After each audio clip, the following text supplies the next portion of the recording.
Blooper reels sorted. Yes. Hello, listener. Welcome back to the studio for the RetailCraft podcast.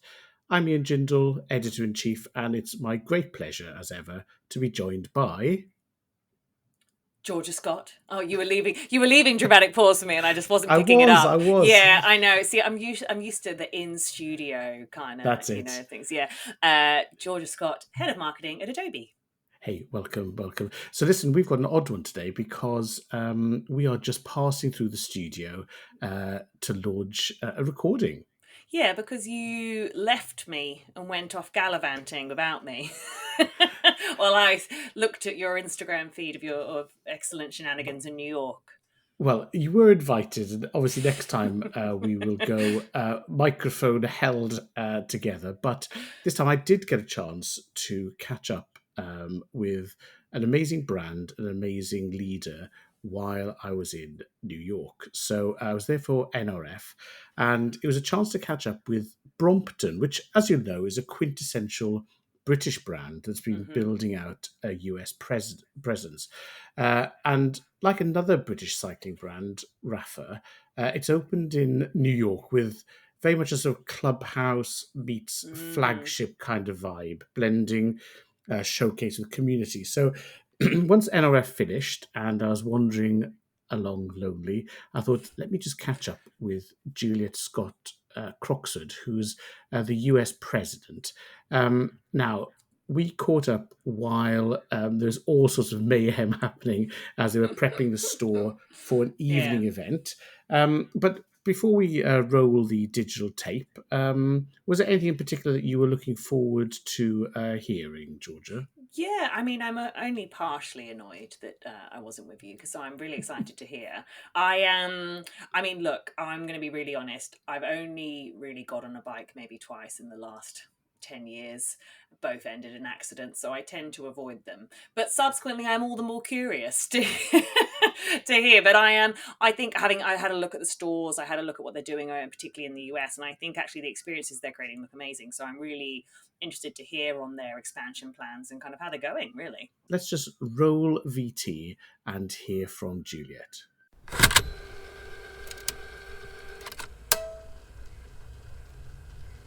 Well, Julia, welcome to the digital studio. We have braved snowstorms and all sorts of things to get together, so I appreciate that.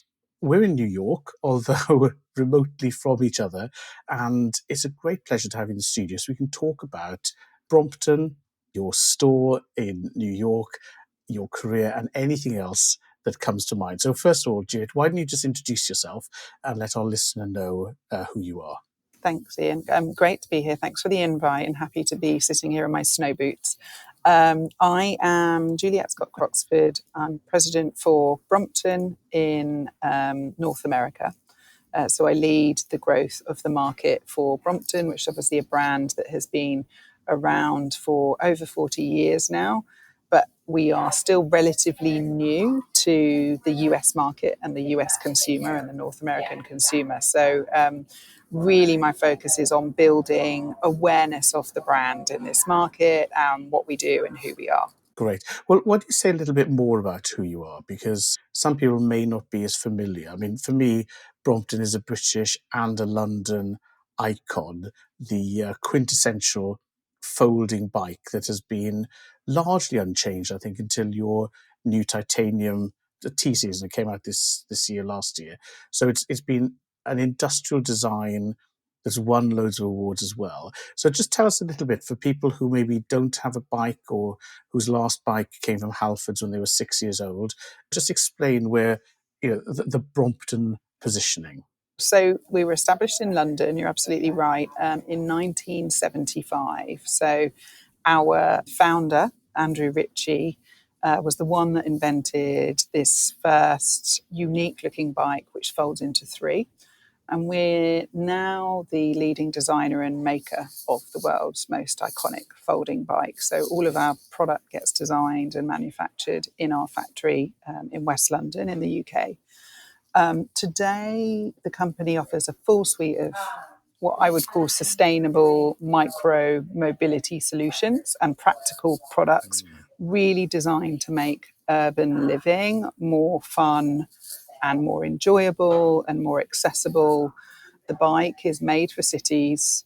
They're sold in over 47 countries globally around the world. And over 70% of our production is now exported. We produce almost 100,000 bikes a year, and over 1 million have hit the road since that first bike was made in 1975 by Andrew Ritchie, our inventor.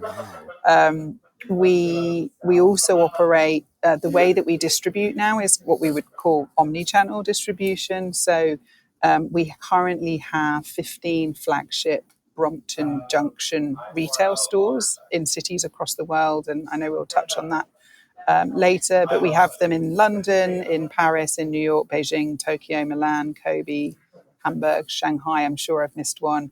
And then we also sell to over 1,500 independent bike stores across the world, both independent and nationally. And I would say on top of that, our mission, or sort of what we sort of term urban freedom for happier lives. And we're really trying so beyond the sort of bike and the practical function of this iconic design, we're really trying to create a movement to create healthier, happier cities. And we're building this kind of very engaged community of riders and like-minded humans who kind of share that goal of joyfully making the world a better, cleaner, more human-centric place.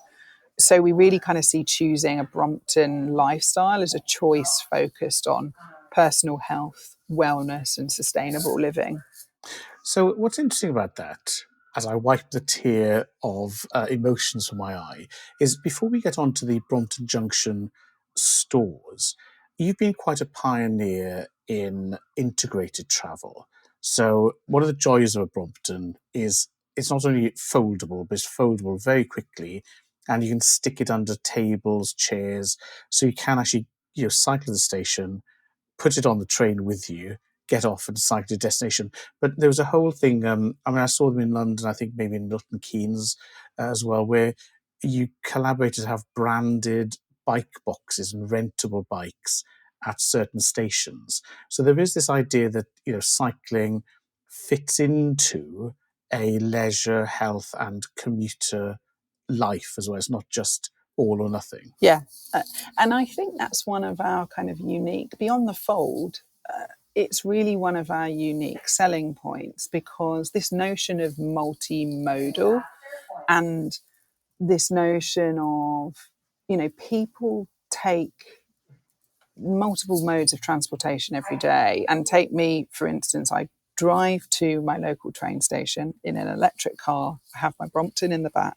Not today because there were 6 inches of snow, but normally I get on the train on peak hour with my folding bike. It's on the Metro North into Grand Central, and then I get off the train, I unfold, and rather than go underground onto the subway, which I could do because it folds, and if it was raining I could do that, I unfold it and I cycle about 3 miles to our office.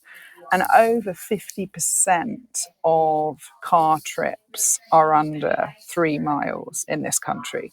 So you sort of think that just that kind of mindset shift as thinking about this kind of functional tool that enables you to connect different modes, I think is really powerful. And I think when you're thinking about urbanization and more people moving into cities or the suburbs, actually practical tools like this that can support function as well as be built to last, I think are super helpful. But going back to your point on, Milton Keynes, what you're referring to is our bike hire scheme. Bike hire. So we have these lockable sort of lockers, if you like, and Brompton Bike Hire essentially offers a solution for people that might not necessarily want to purchase straight away or might not be able to afford to purchase. They see it as a barrier to entry, but essentially it's a bike hire scheme. It's shareable. They're in secure lockers. You can rent a bike out for an hour or a day or 3 days. Great. But yeah, we have those. And it's good branding as well. Great branding. And it's also, they look fantastic. They do. And actually, a big part of introducing people to Brompton is to try it and to test ride. So it's another way of trial and test ride, but also provides access to people that perhaps wouldn't ordinarily think I must purchase a folding bike or can I afford to buy a folding bike, but actually they do have access to one to use. So bike hire is something that we're actually bringing to the US and starting to test here as well, along with a subscription program. Oh, interesting. So listen, you're helping me here because you're drawing a line towards the Brompton Junction stores. But if I pick up from your Central Station arrival, when I first came to New York, it was the age of the combat cycle courier. You know, people with muscles dodging cars. There'd be potholes the size of a Welsh mining place. It was incredibly dangerous to cycle in New York, and no one wanted to. Track forward to today, not only is every third person on one of those really powerful e-bikes charging up and down, but there is a developing cycle infrastructure in the city, separated bike lanes that are well surfaced, signposted, etc. The other loop on the outside. So there is, it seems to me as an outsider, a growing reattachment to the bike as part of, you know, the New York urban scene. Am I just being misty-eyed and romantic, or do you think there really is an uptake in cycling here? No, you're not being misty-eyed. There definitely is, and it's improved dramatically. I think the combination of advocacy groups like Transportation Alternatives and the New York City Streets Planning Team and New York Department of Transportation, I think, have taken some really important steps to expand bike infrastructure in New York. And we know that obviously protected bike lanes and funding is critically important to that.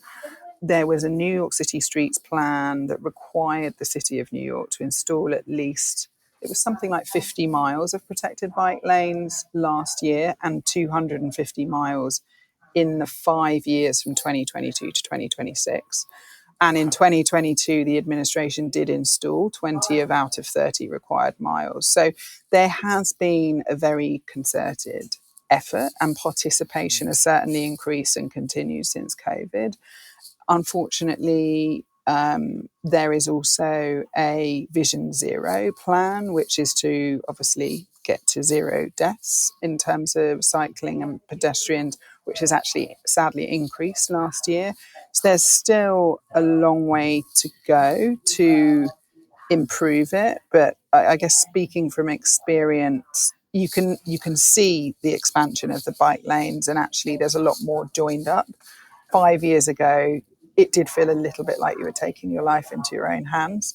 And they did actually put a new one on Brooklyn Bridge as well, which is a protected bike lane. So it's definitely improved. The West Side bike lane is, I think, wonderful to ride. It really is. So I think that mentality of using a bike as a way to move around a city has become a lot more habitual in New York. I think if you compare the US to certain cities in Europe, we've still got a long way to go, but I think I think there is definitely improvements. And so let's follow that bike line then to your store, Brompton Junction. If you're in one of the cities you mentioned, for example, I can picture the London one now. Just tell us a bit about the concept and then also its location in the sort of trendier edge of Soho, what the store's achieving for the brand and the approach there. I mean, both our own retail presence and in independent stores is really to help us build community.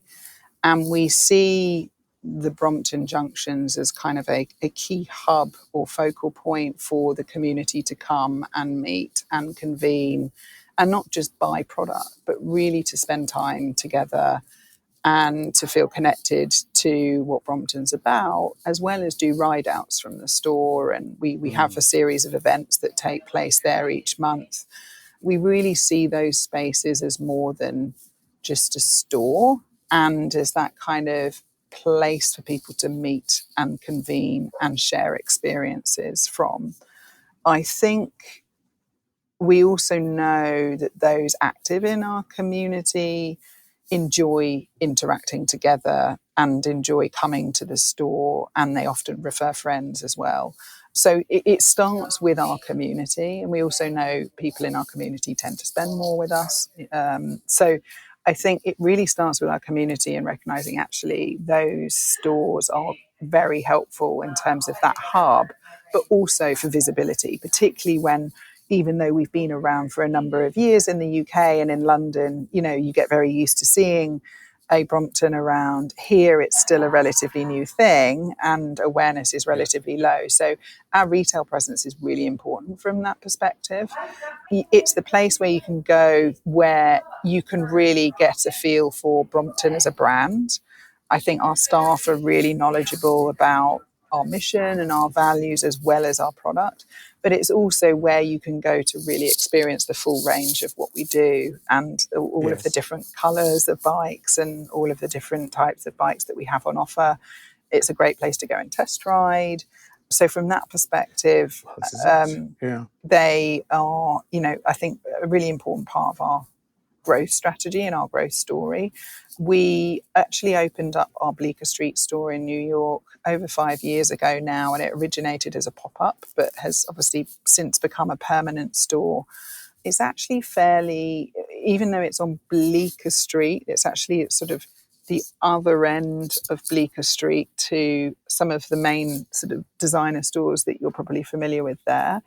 But it's become, I would say, we see a lot of tourists who are visiting New York come, but also locals are now very used to coming there. We also have the service workshop. So coming into the spring, a lot of locals would bring their bikes to get tuned up, ready to start to ride again in April. So, and anybody who's tried to adjust or change either a tube or a brake pad will know why you take your bike in to have someone else do it. Exactly, and they're experts at doing it as well. So, so they make it look humblingly easy. Exactly. Yeah. So, yeah, I mean, I think the stores, we are also expanding our retail footprint here. So we've got a new Junction store opening in Washington, DC. Oh. Yes, in a couple of months' time, which is very exciting, in Georgetown, with plans to open an additional 3 stores in the US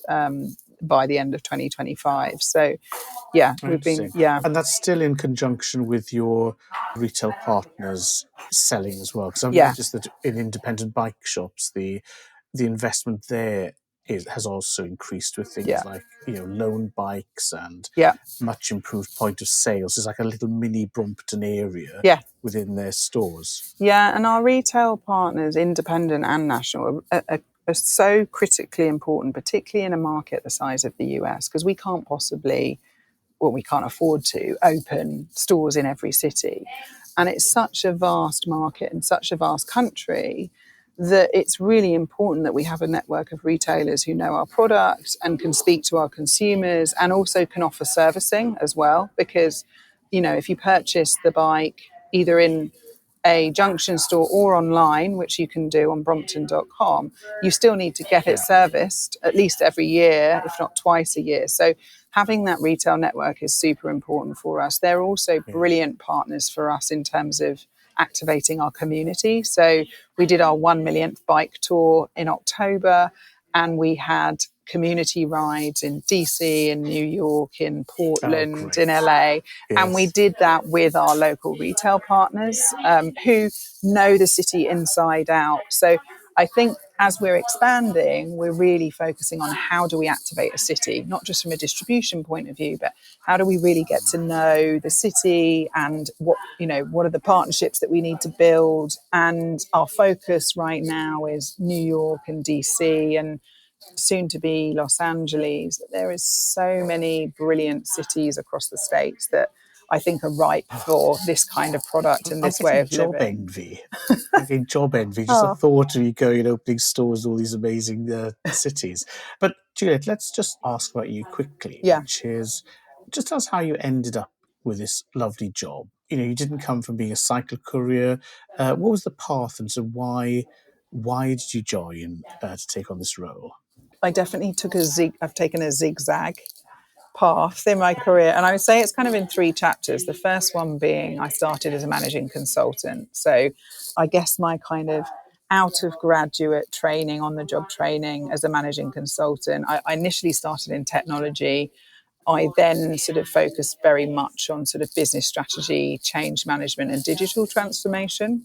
And I would say that gave me a really good general grounding in terms of understanding how to solve problems, how to engage and manage stakeholders and build relationships, and think through plans and different eventualities of what could happen, and managing risk and that sort of thing.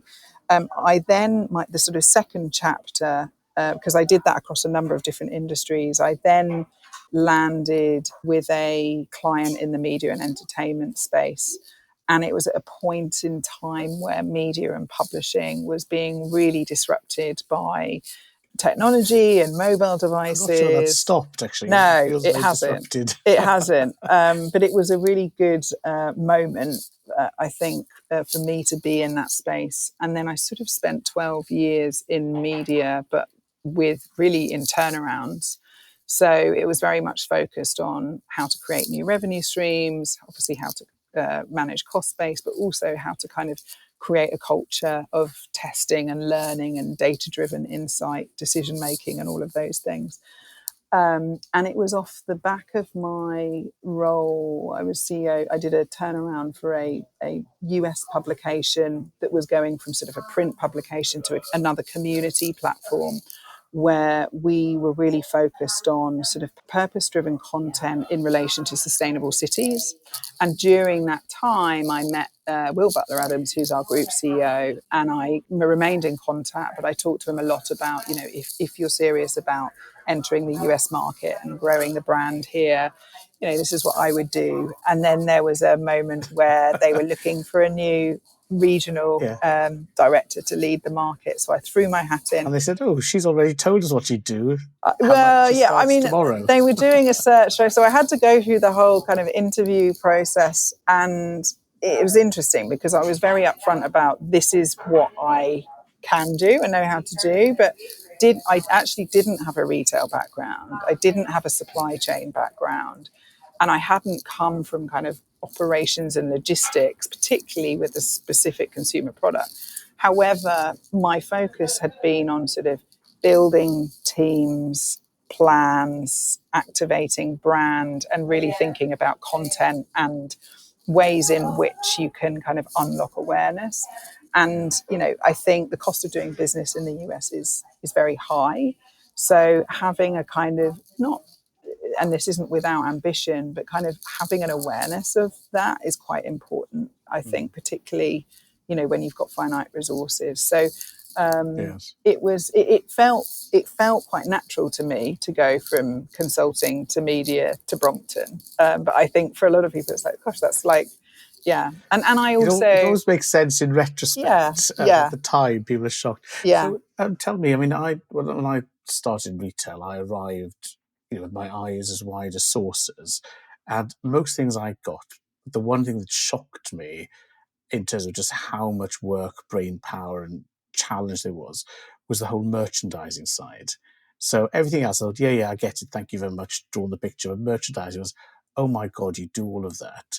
What's the bit now in retrospect where you think, obviously you're used to analysing and learning new things, but what was the thing you look back and think, oh, that was the biggest lesson, the hardest and the best, the thing that maybe not intuitively, but is the thing that was hardest or most different about retail than your previous roles? I think certainly staffing and building a great team. I think the cost of living in New York and the natural turnover in retail, I didn't appreciate. And I think that's where we really kind of want to show our store managers a career path of development that is beyond the store, and really thinking about actually them being that kind of beacon for the community and for the city, and sort of becoming almost a territory manager in the future. So I think that I probably didn't appreciate and making sure you've got career paths that you can show your store team. I think is incredibly important. The other one, that's something very similar go on. to the luxury world, where the people running these big stores are literally like mini managing directors. Yes. And I think, again, coming from a culture that doesn't have such a strong and ingrained service imperative, if you ask people, do you want your kids to go to retail? Not many of them would say yes, unfortunately. But in the US, it really is a sort of, admired and highly professional, ambitious sector, especially at that store manager level. Yeah, absolutely. And I mean, you mentioned luxury, but we are a premium product. It does have a high price point. We know our consumers, we're reaching consumers that tend to be professional and have a certain net worth. So I think that's critically important. And I think this notion of like, how do you activate a city and what are the relationships you need, not just with your direct consumers that are coming into your store, but with your local government, with the local advocacy group, with local brands, with local hotels that might want a bike in their lobby for their guests. So I think you can start to unlock it as much more of a sort of a wider role than actually you're just literally managing this 1,500 square foot space. Such an interesting idea, this idea of activating a city. I'm going to be mulling that. I'm sure I'm going to come back to it. And unfortunately, because this is recorded, I can't pretend it was my idea. So it's the attribution is there. Juliet, I know time is running out for us. So just before we head off, as you look to the coming months, what's exciting you on your executive radar? Is there something you're thinking, Ian, shut up, let me get on with this amazing project X or Y? What's the excitement coming next? I think one of our exciting things we've started the year with is the announcement of our B-Corp certification. So it's been, congratulations. Thank you. So that's been kind of years of conscious decision making and hard work from so many people across the company. But I think it's a real recognition that Brompton as a business is a force for good and holds us to account with certain decisions that we make going forward. You have to go through quite a rigorous process, as you're probably well aware, but I think really speaks to that kind of people, planet and activism element, which is at the heart of our business beyond the bottom line. Joining that B Corp movement, I think, really helps embed those values into kind of our culture and kind of where we go next. So I think it's not only just a useful tool for us from checks and balances, but I think it's great for us to kind of signal, okay, from a, this is what we stand for point of view. So that's super exciting. The expansion of our retail footprint is very exciting. So Washington, DC up next. And then I think really the focus is on this kind of, activating our cities, doing more with our community, and really highlighting some of those aspects, particularly related to policy, that I feel are very important for Brompton to have a point of view on, whether it's safer bike infrastructure and the investment that cities are making. So I think watch this space. I think there'll be more to come in that space. Well, Juliet, we'd very much like to watch it and come back to it. I think just listening to your roundup there, you definitely put the zig and the zag into a framework. So to move beyond, selling bikes to activating cities, generating community, purposeful policy, totally exciting. So a massive thank you for sharing the story and the direction of travel with us. Thanks, Ian. It's been great chatting to you.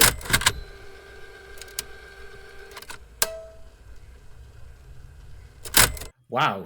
So I said it was a good one. What are your thoughts on that, having heard a broad-ranged discussion? Well, now I'm more annoyed that I wasn't there. No, it was really good. I mean, I love hearing from leaders that really kind of, they so clearly have an understanding of how to break into new markets, and the broader challenges that you face in how do you become part of culture. And I loved hearing about kind of activating a city. I thought that was really great. That's such a... I thought that was so kind of special ops. Yes. And she was talking about, we're going to activate DC. Yes. I thought, oh my God, Avengers. I know, activate. Yeah, it makes me think of some of my son's kind of superhero films. But yeah, But it's no, interesting as well it's, that they went from. She was very explicit. We did a pop-up first. I visited the pop-up a couple of years oh, ago, did and you? I remember asking, "Is this really just marketing flannel, or are they serious?" And Yeah. it was interesting how they learned. They moved along the street actually, so they're in the same street but a different store, Hmm. and really did kind of double down and build out that community. Yeah, I thought it's amazing, and I think you can see it. Like I think in their stores, in what they're trying to do, and also that comes through in their plan around how they build brand awareness. Right? Like I mean, the US does not have the level of understanding of what an institution they are as we do. So Yeah. I think, yeah, really excited to see how that continues for them. Obviously, really excited about the move towards zero deaths. Maybe at one point it'll be safe for me to return to a bike. Well, look, next time we will head in there and we'll try out a bike in New York. I'll Although, I'll come under your supervision, okay? lovely, isn't You it like can the take its cycling responsibility. cycling proficiency scheme Yes. 101? So, look, Georgia, thanks for joining me, and Thank you. obviously a big thank you to Juliet, who obviously was with us in the past, but great to share it now. And I think as we leave, should we all just imagine a little ting ting cycle bell sound? Oh yes, let's hope that we can add that in so that Yes, another imaginary sound another effect. imaginary sound effect. On that note, until next time, dear listener, we'll just say goodbye to the studio.